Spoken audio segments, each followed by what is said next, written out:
নবী পাক সাল্লাল্লাহু আলাইহি ওয়াসাল্লাম বলে আবু যর গিফারি প্রথম নম্বর নসিহত করছি, ও আবু যর গিফারি, অন্তর থেকে তুমি আল্লাহর ভয় আনয়ন করো, আল্লাহর ভয় আনয়ন করো, তাই তোমার প্রত্যেকটা আমল সৌন্দর্য যাবে, সৌন্দর্য যাবে। দুনিয়ার মধ্যে কেন কথা বলে কিতাব মধ্যে লেখেন, যখন ঈসা আলাইহিস সালাম পুনরায় এই দুনিয়ার মধ্যে আগমন হইব, তখন এই দুনিয়ার মধ্যে ঈমানদার ব্যক্তি ছাড়া অন্য অনেকেই না থাকবে, পৃথিবীর অনেকেই না থাকবে। তখন এই পৃথিবীর মধ্যে আল্লাহ তাআলা ঈমানদার হওয়ার কারণে এক বরকত দান করে দিতে, উগ্র বকরের দুধ উগ্র পরিবারের যথেষ্ট দেব, উগ্র গরুর দুধ এক কান কান লাভার যথেষ্ট দেব। সুবহানাল্লাহ। একইভাবে দুনিয়া সফলতার পাশাপাশি আখিরাতের মধ্যে সফলতা আছে, মর্যাদা আছে মুত্তাকিয়াল্লাহ। আল্লাহ তাআলা ফরমান, ইয়াউমা নাহশুরুল মুত্তাকিনা ইলার রহমানি ওয়াফদা। যেদিন মুত্তাকিয়া আল্লাহর ভয়কারী বান্দা বানিও দয়াময়ের সান্নিধ্যে আল্লাহ তাআলার দরবারের মধ্যে সম্মানিত মেহমান হিসেবে উপস্থিত হইব। অর্থাৎ আল্লাহ তাআলার কাছে মুত্তাকি বান্দা বানিও সম্মান মর্যাদা সহকারে মেহমানের উপস্থিত হইব। আর সাদিক বলে তখন ওই মুত্তাকি আল্লাহ ছায়া প্রদর্শন করিব। সুবহানাল্লাহ। আর সকল তারা ছায়া রান্না দেব। অন্য জগৎ আল্লাহ তাআলা মুত্তাকিদের সম্বন্ধে ارشاد করেন, ওয়াসিকাল্লাযীনা তাকাউ রাব্বাহুম ইলাল জান্নাতি যুমারা হাত্তা ইযা জাউহা ওয়া ফুতিহাত আবওয়াবুহা। যারা প্রতিপালকের ভয় করে চলাফেরা করেন, তারা বলে দরে দরে জান্নাতের মধ্যে আল্লাহ তাআলা প্রবেশ করাইব। যখন মুত্তাকি আল্লাহর ভয়কারী বান্দা মানে মুমিন মাননীয় জান্নাতের কাছে যাব, ওয়া ফুতিহাত আবওয়াবুহা, আল্লাহ জান্নাতের দরজা উন্মুক্ত করে দেয়া দিব। সুবহানাল্লাহ। অন্য জায়গায় আল্লাহ পাক ফরমায়েন, ওয়া মান ইয়াত্তাকিল্লাহা ইউকাফির আনহু সাইয়্যাতিহি ওয়া ইউযিম লাহু আজরা। যে আল্লাহর ভয় করে চলাফেরা করেন, আল্লাহ বলে ওই বান্দার সমস্ত পাপকে ক্ষমা করে দিব, মোচন করে দিব, এবং তার নেক আমল মর্যাদা আজর প্রতিদান আল্লাহ তাআলা বৃদ্ধি করে দিব, বৃদ্ধি করে দিব। আর পুরস্কার কি, ওয়া মান ইয়াত্তাকিল্লাহা ইয়াজআল লাহু মাখরাজা ওয়া ইয়ারযুকুহু মিন হাইসু লা ইয়াহতাসিব। যে মানুষ আল্লাহর ভয় করে দুনিয়ার মধ্যে চলাফেরা করিব, আল্লাহ তাআলা নিষ্কৃতির পথ পার করে দিব। কেন নিষ্কৃতির পথ পার করে দিতে?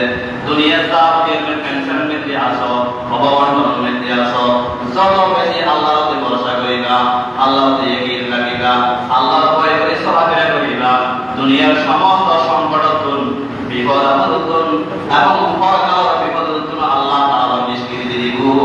এবং আল্লাহ তাআলা ওই বান্দার এন জায়গা তুমি রিজিকের ব্যবস্থা করে দিব, সত্য রিজিকে দিবে, কল্পনা করি না পারিব, কল্পনা করি না পারিব। এই বেহাল্লা পুরস্কার মুত্তাকিয়া হতাই। এটার যদি আয়াতটা আয়ো হযরত আবু যর গিফারির হাদিস অনুযায়ী, আব্দুল কাদের জিলানী রাহমাতুল্লাহ কথা অনুযায়ী, আল্লাহ বলে কথা অনুযায়ী আল্লাহর ভয় লাগলে সবাই করে কি হয়, দুনিয়ার সম্মান আখিরাতের সফলতা, প্রত্যেকটা সফলতা পেয়ে আল্লাহ পাক বলেছেন কোরআনে ارشاد ফরমান, ওয়া আম্মা মান খাফা মাকামা রাব্বিহি ওয়া নাহান নাফসা আনিল হাওয়া ফাইন্নাল জান্নাতা হিয়াল মাওয়া। আমি রবের সামনে যে মানুষ দুনিয়ার মধ্যে আল্লাহর সামনে যে জবাবদিহিতার সম্মুখীন হওয়া করবে, সে আর দুনিয়ার পয়েন্ট দুনিয়ার মধ্যে মন্দ চাহিদা বর্জন করে, মনের ধ্যান চাই এমন চলাফেরা না করে, গুনাহ বর্জন করে, আল্লাহ তাআলার ফাইন্নাল জান্নাতা হিয়াল মাওয়া, এই ধরনের পাশাপাশি আল্লাহর ভয় লাগে চলানোর দ্বারাই ইবাদের ঠিকানা একমাত্র জান্নাত, জান্নাতই হবে তার ঠিকানা। তাকওয়া এমন জিনিস, আল্লাহর ভয় এমন জিনিস, যে দুনিয়া আখিরাতের সমস্ত যারা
হাজার হাজার ইনসুরেন্স কম থাকলে বেশি কিনে দিও, দয়া করে মায়া করে আর একটা আমার কম থাকলে বেশি কিনে দাও না, বলতে গ্রহণ করো না।